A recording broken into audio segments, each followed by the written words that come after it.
complementar, né? Inclusive agradeço vocês complementarem alguma coisa e tudo mais. Então, vou começar, tá certo, gente? Vou começando aqui, peraí. Vocês estão vendo minha tela, pessoal? Oh, meu Deus. Estamos.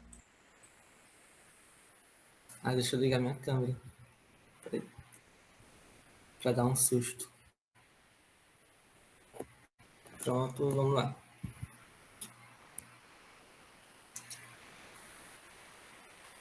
Então, pessoal, boa noite. Eu sou o Timóteo, do segundo semestre, e eu vou agora apresentar o meu seminário, que é sobre as principais micoses cutâneas superficiais. É um tema assim enorme, então eu tive que buscar bem quais são realmente essas principais micoses cutâneas, porque assim existem várias. As principais a gente pode dizer que é entre 6 e 9. Só que eu tentei resumir ainda mais isso, com base na incidência delas, né? E acabei separando 4 para falar nesse seminário aqui, as 4 mais prevalentes, as 4 mais principais. Então, eu vou começar aqui caracterizando o que são as micoses cutâneas, né, no geral. Então, as micoses cutâneas, como o próprio nome diz, são micoses que aparecem na parte mais superficial, melhor me dizendo, na parte cutânea da pele, digamos assim. E elas são divididas em micoses superficiais, que são aquelas que estão limitadas apenas à parte mais superficial, que no caso apenas a epiderme da pele, e também pode ser classificada em micoses cutâneas profundas, que são aquelas micoses que, além da epiderme, acometer outras áreas mais profundas da pele, como a derme, e chegar até músculos, etc.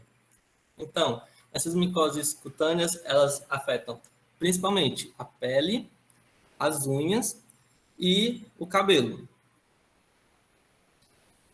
Aqui eu trouxe alguns dados epidemiológicos que eu achei interessante destacar, que entende-se que 10 a 15% da população possa ser infectada por dermatófitos ao longo da vida. Dermatófitos é meio que uma subdivisão das micoses cutâneas, e as micoses estão presentes em mais de 300 milhões de pessoas no mundo, ou seja, há uma prevalência muito grande no mundo todo, por isso que é um tema que sempre é importante buscar o debate. E estudos da incidência das dermatofitoses no Brasil indicam que esqueci o nome. Esses agentes etiológicos aqui são as 3 espécies de dermatófitos com maior destaque, com maior prevalência. Alguns fatores, como as condições climáticas, algumas práticas sociais de risco e a mobilidade da população influenciam, né, esses dados epidemiológicos, e das mais de 37 espécies pertencem a esses 3 gêneros específicos aqui: o microsporo, o tricófito e o epidermófito. Acho que é isso, esses nomes aí. E somente 6 a 7 espécies são responsáveis por 95% das micoses causadas nos homens. Ou seja, são nessa porcentagem aqui que a gente vai se voltar a atenção para o seminário de hoje, né, que são as mais prevalentes. No caso dessas 6 a 7, algumas literaturas destacam 9.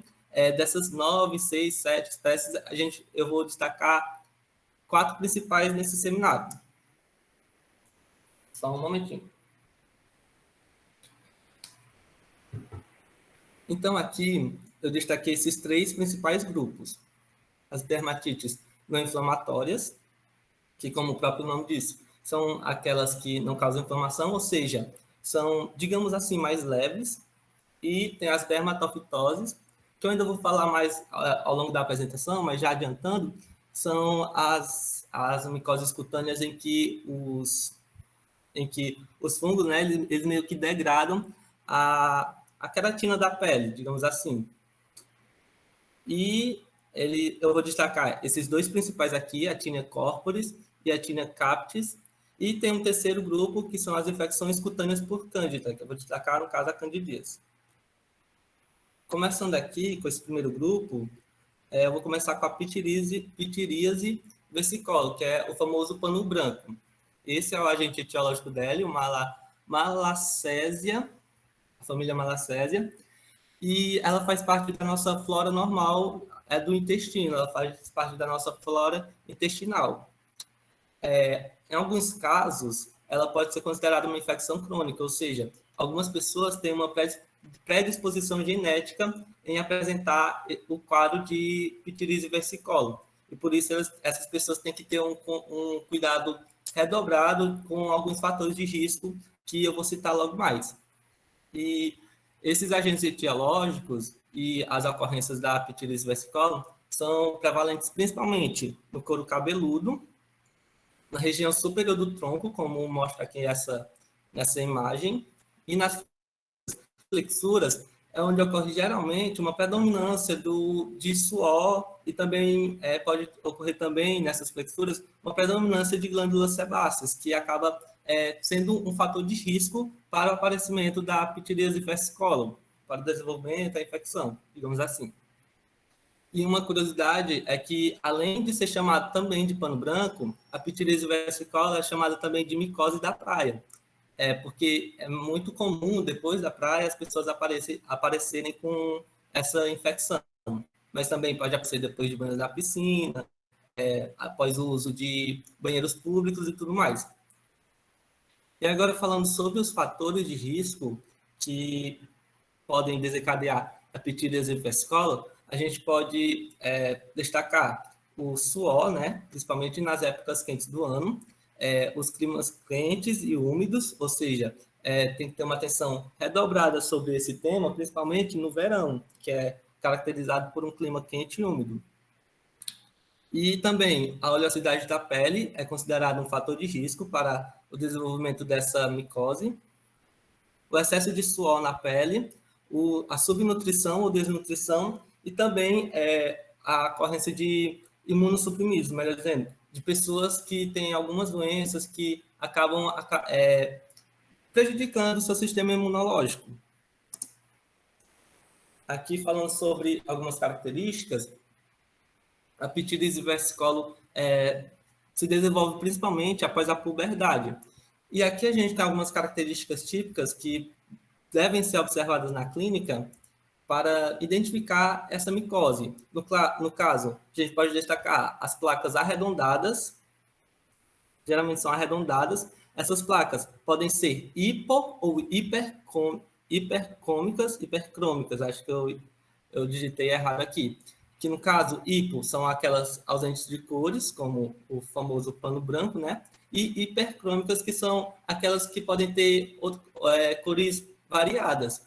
Isso já está no próprio etimologia da palavra. Pitiríase significa descamação e versicolum significa de várias cores. Então, popularmente chama-se de pano branco, mas pode ocorrer de ser de outras cores. Inclusive, pode ser placas arredondadas eritomatosas, que são aquelas mais avermelhadas. Elas são descamativas, como o próprio nome de pitiríase indica, e elas podem estar presentes principalmente no tórax, tanto na parte anterior quanto posterior, nos ombros, na face, em outras regiões, como na região axial, etc. Elas podem vir acompanhadas de prurido leve, ou seja, de uma coceira modular moderada, e geralmente os exames nem sempre são indicados exames, porque muitas vezes o médico, com a própria observação e a observação de alguns sinais, ele já pode dar o diagnóstico de pitiríase versicolum. Beber uma aguinha aqui.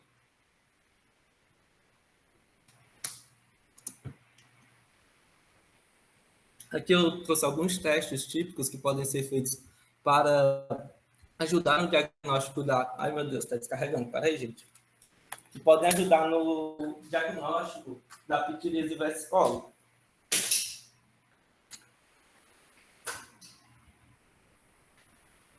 Um desses sinais é o sinal de Zilleri. Deixa eu ver se está. Pronto, está carregando agora. Só um momento, desculpa aí.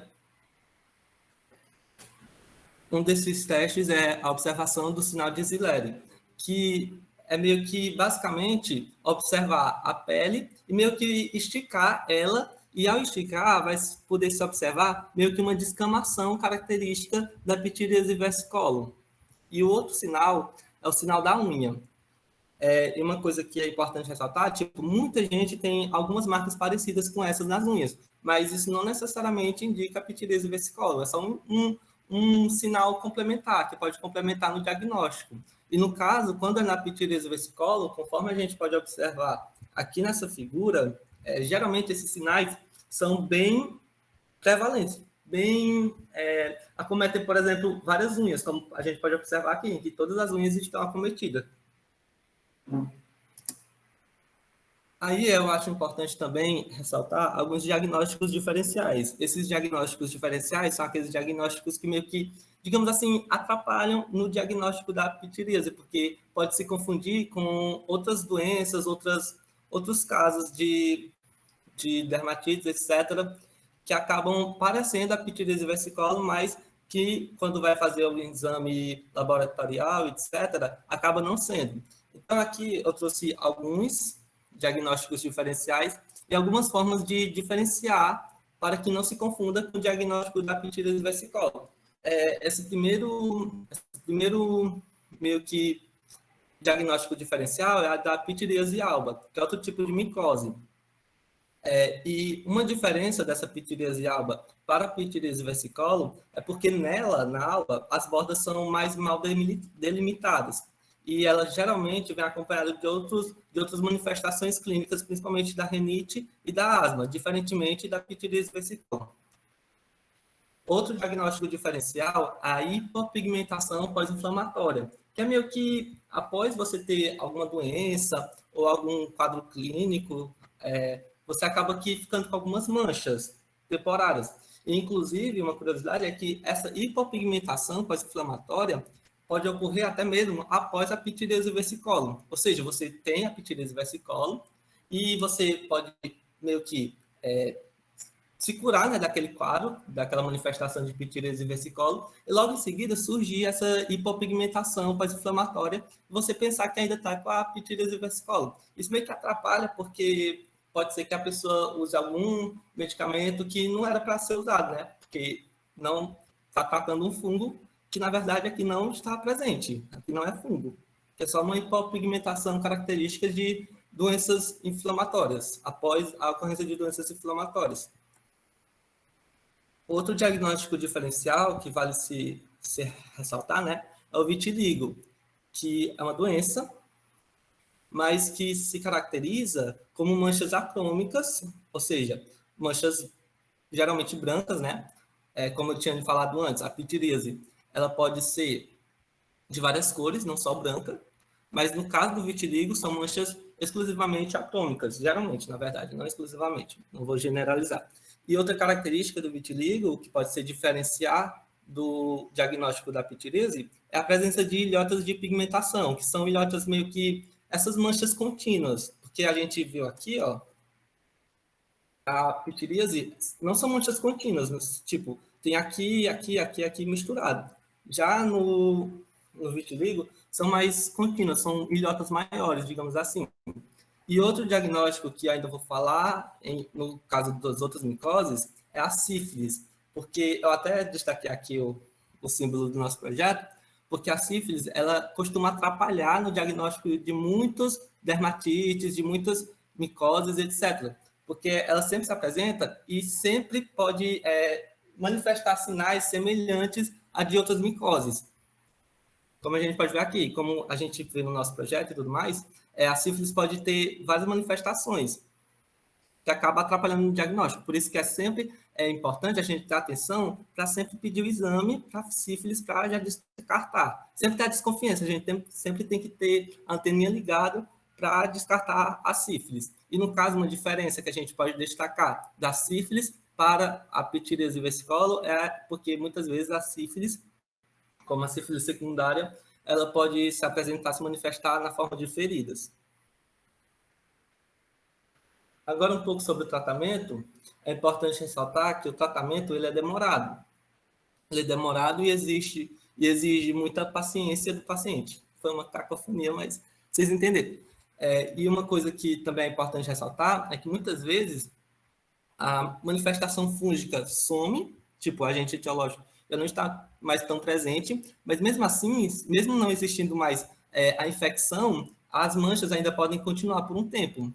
Então, é sempre importante ressaltar que o tratamento é duradouro e tudo mais, e digamos, de longa duração, e que tem que ter muita paciência. E uma coisa que é importante também sempre indicar é o banho de sol, porque o banho de sol, o sol é importante, né, para nossa pele e tudo mais, então não pode deixar de tomar sol quando se está fazendo tratamento.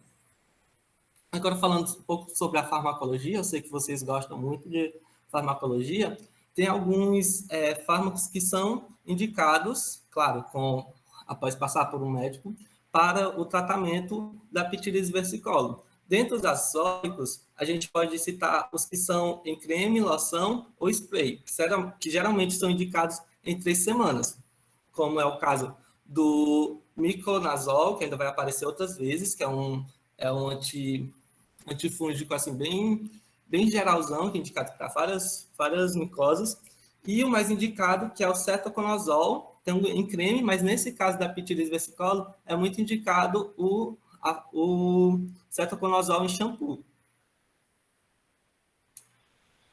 Também tem a forma de tratamento oral. E há uma coisa que é importante ressaltar, é que o tratamento oral nem sempre é indicado. Ele só é indicado mesmo quando o tratamento, através de cremes e produtos em spray, não surge efeito, ou quando as manchas são muito grandes, ou quando o paciente tem alguma restrição para usar esses cremes. Então, dentre os principais indicados, a gente pode citar o fluconazol e o itraconazol. E uma curiosidade é que, dos cremes, o cetoconazol é o mais indicado. Mas do tratamento oral, o cetoconazol oral não é tão indicado. E isso é por causa que esse cetoconazol pode ter alguns efeitos colaterais, como, tipo, pode ter o risco de favorecer, meio que facilitar o desenvolvimento de hepatites. Não é tão comum, tipo, 1 a cada 10 mil. Mas mesmo assim, por precaução, o cetoconazol oral não é tão indicado. E sobre a prevenção, a gente pode citar que o uso de roupas apertadas que podem abafar o corpo, gerar muito calor e, consequentemente, sudorese, deve ser evitado, principalmente na época do verão. Buscar formas de diminuir a sudorese e também buscar formas de diminuir a oleosidade da pele. Beber uma aguinha de novo.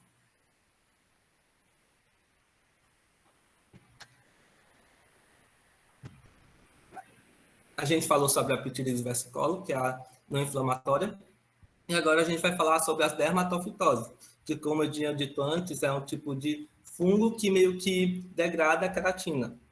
E as dermatofitoses são tidas como meio que o grupo das tíneas.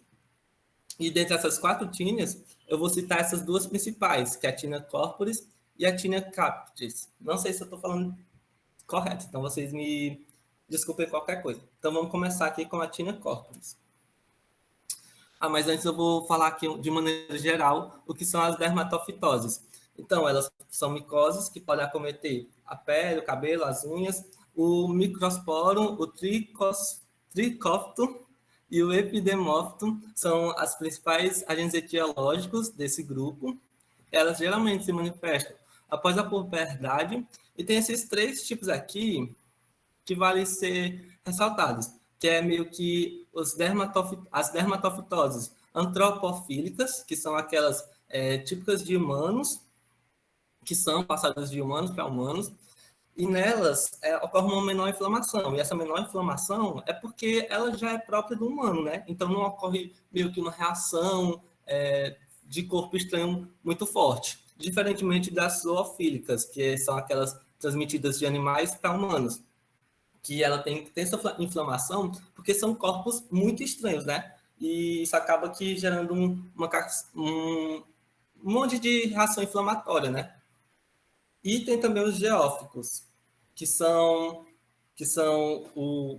as micoses que podem ser adquiridas através do solo. estão no solo, a gente pode meio que pegar, digamos assim.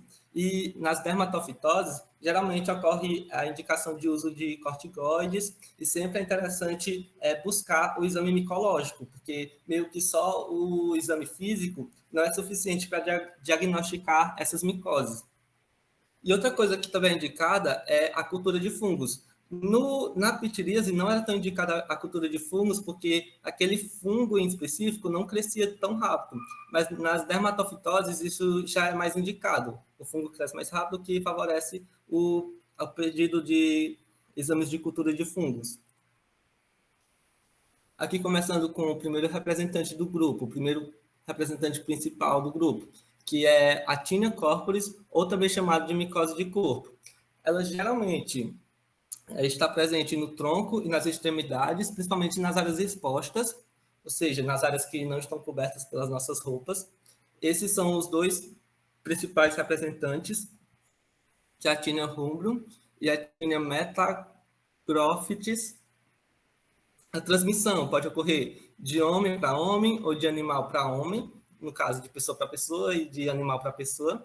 E na clínica, algumas características principais que vale se a pena ter atenção é a placa anular, que são essas placas redondas, geralmente de bordas elevadas, e elas apresentam um crescimento centrífugo, ou seja, começa do centro e vai crescendo para a periferia, vai crescendo de uma pequena mancha, vai meio que se espalhando, se tornando uma grande mancha. Ela geralmente apresenta um clareamento central, como a gente pode observar aqui nessas manchas aqui. No meio delas tem um clareamento típico. E elas podem se apresentar na forma de pústulas, ou seja, contendo meio que algumas vesículas contendo pus. Basicamente isso. Também é importante a gente se atentar para os diagnósticos diferenciais que podem se confundir com o diagnóstico da Tinea corporis e acabar atrapalhando o nosso trabalho, digamos assim. Tem um eczema que uma coisa que a gente pode diferenciar ele da Tinea corporis é que ele pode se apresentar de vários tipos. Ele pode se apresentar tipo dessa forma, meio que todas as lesões juntas, ou de forma muito espalhada, ou de forma muito grande, ou de forma muito pequena. Ele é bem, meio que não tem uma característica típica para ele. Tem esse outro diagnóstico diferencial, que é o líquen simples crônico, que ele meio que acomete áreas não típicas, ou melhor dizendo, áreas que a Tinea corporis não acomete com tanta frequência, como, por exemplo, o couro cabeludo. Ele é muito, como diz aqui, como mostra aqui nessa foto, né? E ele também é caracterizado por apresentar muito prurido e também muita descamação ao coçar, diferentemente da Tinea corporis, que não aparece, manifesta tanto essa descamação e nem muito esse prurido. Tem também a psoríase, que, diferentemente da Tinea corporis, como uma maneira da gente diferenciar, é porque essas lesões aqui são mais grossas e as escamas são mais esbranquiçadas, aqui não estão tão esbranquiçadas, geralmente são lesões mais esbranquiçadas. Esse granuloma anular é outro diagnóstico diferencial. A gente tem que ter muita atenção para ele, porque ele realmente parece muito com a Tinea corporis. Então, nesse caso, é sempre necessária a biópsia cutânea, sempre necessário o exame para realmente ver se é granuloma anular ou Tinea corporis ou outra manifestação clínica. E ele também se caracteriza como uma forma de diferenciação, como algo com muita coceira e menos descamação que a Tinea corporis. E um outro diagnóstico diferencial é a hanseníase. Como vocês estão vendo aqui, na Tinea corporis, ó, por exemplo, essa lesão aqui, ela meio que lembra um pouco a lesão da hanseníase. Então, muitas vezes, um paciente chega na gente, os futuros médicos, com uma lesão assim, a gente, nossa, isso parece hanseníase. Aí, como a gente vai diferenciar a hanseníase da Tinea corporis? Basicamente, lembrando do fator sensibilidade, porque na hanseníase tem a sensibilidade diminuída, né? Já na Tinea corporis não tem. Então, é basicamente aquele exame físico lá da hanseníase que a gente pode fazer para descartar a hanseníase e pensar em outro diagnóstico. E os outros diagnósticos diferenciais que valem ser ressaltados é a pitiríase rósea, que também trata-se de uma manifestação fúngica, e ela é caracterizada por ser autolimitada, ou seja, ela aparece e logo ela se cura, logo ela se sai, ela é de curta duração. E ela também tem uma característica de estar muito prevalente na região do quadril. E também ela geralmente começa pequena e vai se espalhando para lesões maiores, cada vez maiores. Um outro diagnóstico diferencial da micose de corpo, ou tinea corporis, é o impedigo, que, como forma de diferenciar, que são essas lesões aqui, a gente pode citar como forma de diferenciar o fato do impendigo ser caracterizado por manifestações de crostas com secreção. E, mais uma vez, a sífilis aparece aqui como diagnóstico diferencial. Ela é dita como a grande imitadora. Então, nesses casos de lesões assim, como nesse caso aqui aparecem as pequenas feridas, é sempre indicado a gente fazer o exame, pedir o exame da sífilis. E caso não seja sífilis, é que a gente pode pensar em outros diagnósticos diferenciais ou, quem sabe, pensar até no diagnóstico da tinea corporis. Aqui sobre o tratamento. O tempo geralmente é indicado, no caso do creme, da loção e do spray, geralmente é indicado o uso de 4 semanas. E, além dessas 4 semanas de uso, é sempre indicado também que, após sumirem os sinais, ainda se use por mais 2 semanas o medicamento, o fármaco. Isso porque pode ocorrer o risco de voltar, né? De não estar totalmente, não estar se manifestando, mas a infecção ainda está lá presente. Então, por exemplo, se o tratamento for de 4 semanas, você bota 6, que é as 4 semanas, mais as 2 semanas sem a manifestação clínica, sem a manifestação dos sinais. E os mais indicados, dentre os cremes, loções e spray, é o cetoconazol, que já apareceu aqui outras vezes e vai aparecer ainda mais ao longo do seminário, e o miconazol, que também vai aparecer outras vezes. Sobre o tratamento oral, que, como eu disse, depende muito da resposta, né? Se, por exemplo, o tratamento com creme não funcionar, aí é que você vai pensar em passar um tratamento oral, para não, digamos assim, porque não é tão indicado, né? Se puder melhorar o quadro clínico só com um spray, é mais indicado que seja o spray do que um medicamento que pode gerar outros efeitos colaterais.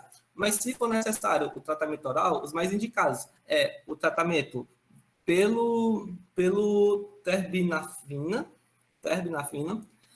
que é o que tem melhor resposta, melhor tempo o menor tempo de, digamos, de cura, digamos assim. Eu sei que não é a expressão correta, mas eu não estou conseguindo lembrar de outra expressão.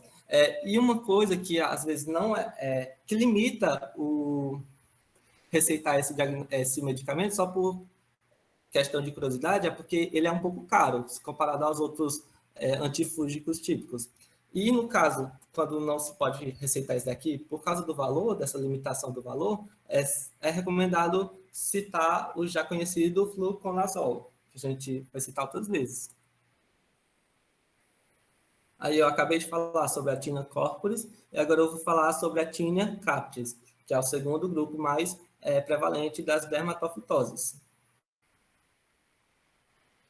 Essa é considerada, também chamada, né, de micose do couro cabeludo.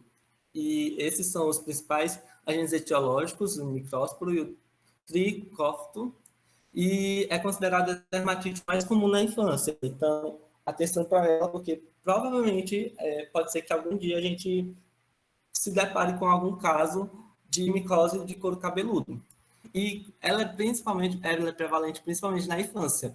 E pode acontecer nos adultos? Pode, mas é mais raro. E geralmente só acontece nos adultos quando esses adultos têm alguma limitação digamos assim, nos imunossuprimidos, né? Geralmente ocorre, mas só mais nesses adultos imunossuprimidos.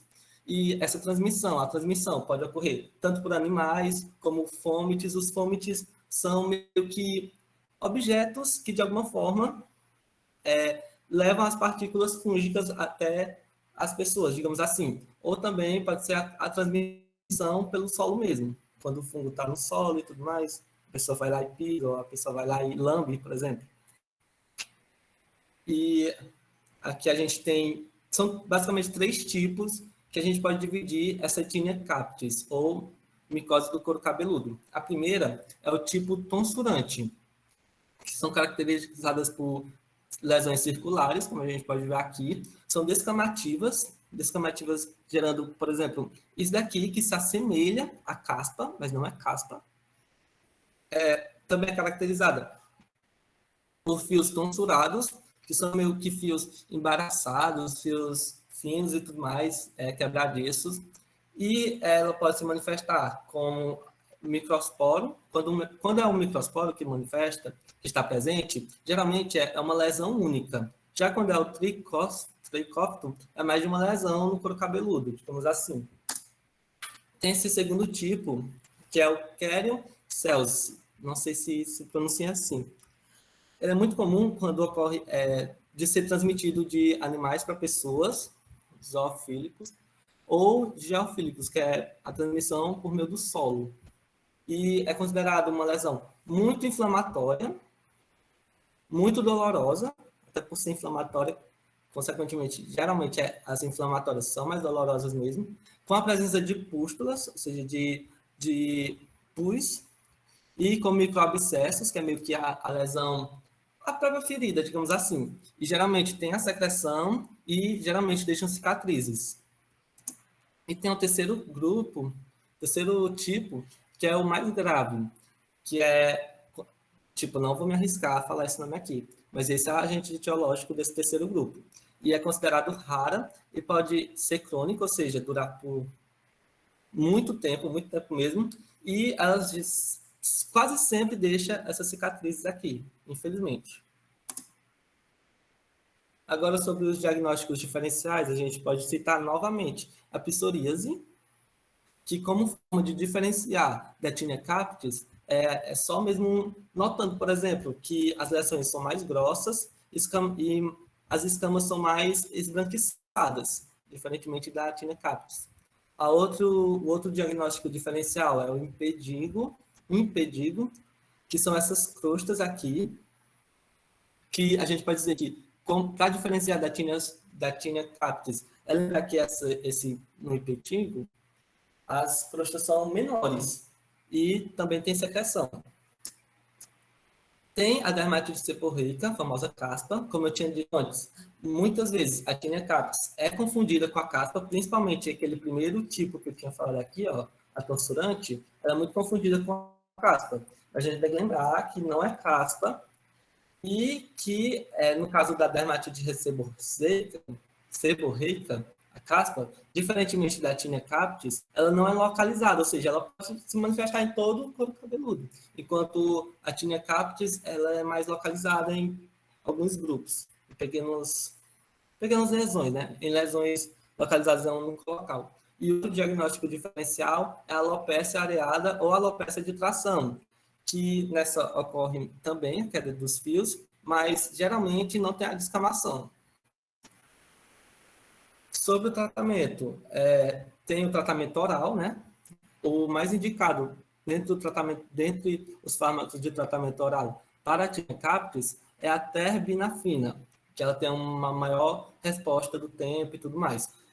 E outro fármaco indicado é a crisiofulvina. Agora, sobre o tratamento não oral, o mais indicado é o cetoconazol, que apareceu até agora em todas as micoses citadas. E sobre a prevenção, é sempre importante tratar os assintomáticos, tratar os gatos, os cachorros, ter mais atenção para esse grupo de animais, que são muito comuns a transmissão da infecção da Tinea capitis por eles. E outra coisa que é muito importante ressaltar é o fato de prevenir por meio de evitar compartilhar objetos como pentes e escovas. Então, por exemplo, Maria Clara, quando eu te pedir de novo o pente, você não me preste. É isso. Eu vivo pedindo para Maria Clara, mas eu não vou mais pedir. Desculpa, Maria Clara. E Como é, agora... hein? Me respeita. Como é? Eu vivo pedindo pente para você, eu não vou mais pedir, porque é errado, desculpa. Agora eu vou falar sobre o terceiro e último grupo que eu vou destacar aqui no seminário, que é as infecções cutâneas por Cândida, que eu vou destacar, no caso, a candidíase. As candidoses, em especial esse agente etiológico aqui, a Candida albicans, não sei se pronuncia assim, ela pode se manifestar de maneira aguda, que é quando ocorre de maneira rápida, né? De maneira meio que, digamos, de maneira rápida e também some rápida, né? Aparece de maneira súbita, digamos assim, mas também some de maneira rápida. E também tem a forma crônica, que é quando se manifesta de maneira bem mais demorada. Ela pode atingir as membranas mucosas e também pode chegar a atingir, nos casos mais graves, os órgãos internos. E tem alguns fatores que meio que facilitam a infecção pela candidíase, né? Como é o caso de apresentar casos de diabetes, síndrome de Down, leucemias, está fazendo uso de antibióticos sistêmicos, de corticoides e de imunossupressores. No caso, esses imunossupressores, geralmente quem faz uso deles são os pacientes transplantados, né? E o que tem em comum entre todos esses fatores de risco, digamos assim, é o fato de ambos meio que diminuir a nossa imunidade, a nossa resposta a micro-organismos estranhos. Sobre a transmissão, ela é muito comum por meio de secreções bucais, também é comum a transmissão pela pele, pelo contato com a pele, pelo contato com as partes íntimas, é uma prevalência maior quando ocorre o contato principalmente com a vagina, e também quando ocorre o contato com dejetos de portadores ou doentes, dejetos, no caso, fezes e tudo mais. E também uma transmissão que pode ocorrer também a transmissão do tipo vertical, que é quando a mãe passa para o filho. Essa transmissão pode ser do tipo congênita, que é quando a transmissão ocorre com o bebê ainda com o bebê ainda quando ele é feto, né? Quando ele ainda está dentro da mãe, ou de maneira cutânea, que é quando ocorre a transmissão na hora do parto, em que o bebê, por exemplo, tem contato com a vagina da mãe mesmo. Sobre as características, a gente pode citar que na candidíase, ou sapinho também é um nome popular, que o pessoal chama candidíase, o aparecimento de placas muito eritomatosas, placas muito avermelhadas, erosões, pode ocorrer meio que a ferida mesmo, a ferida aberta, pústulas satélites, que é quando ocorre a presença de feridas com uma concentração grande dos agentes etiológicos. As regiões podem ser as regiões em que costuma se manifestar a candidíase, além da boca, né? Pode ser as regiões inter e inframamárias, inter entre as mamas e infra abaixo das mamas. Na região inguinal também é comum a manifestação da candidíase, a manifestação clínica da candidíase. Nas dobras abdominais, também no sulco interglúteo, o sulco que tem entre os glúteos, né? E nos espaços interdigitais. Isso é muito importante ressaltar, porque muitas vezes a gente associa o aparecimento da candidíase só mesmo às lesões bucais, né? Mas uma coisa que é muito comum nos casos de candidíase é as lesões na unha. Então, pode ser a periungual, que é a paroníquia, que é meio que a inflamação da unha, digamos assim, e a onicomiose, que é meio que a inflamação da queratina, da unha, algo assim. Sobre o tratamento e prevenção da candidíase. Sobre a prevenção, primeiramente falando, é sempre procurar manter os locais de ocorrência, que eu tinha falado aqui, como a região inguinal, etc., secos, manter esses locais secos. E uma coisa que é indicada é o uso de antifúngicos em pó 2 vezes na semana. Mas o tratamento pode ocorrer também por meio de tópicos, como o uso de cremes, até a melhora, né? Deixa eu ver, acho que aqui. Como o ciclopirox. E também o uso de azólicos, como os que eu já tinha mencionado anteriormente, e também o uso oral. No caso, esse uso oral, mais indicado é o fluconazol, o fluconazol. Então, é quase um trava-língua. Então, é basicamente isso. Eu tentei destacar de maneira mais sucinta possível as principais micoses cutâneas superficiais. Essas foram as minhas referências. É um tema que tem muito a ver com a dermatologia. Foi um pouco difícil de pesquisar e tal. O pessoal, as literaturas variavam muito na classificação do que era micose cutânea, do que era micose superficial e tudo mais. Mas acho que no final deu certo. Então, eu queria saber se tem alguma dúvida, se alguém quer complementar com alguma coisa, se alguém quer fazer alguma correção. E é isso.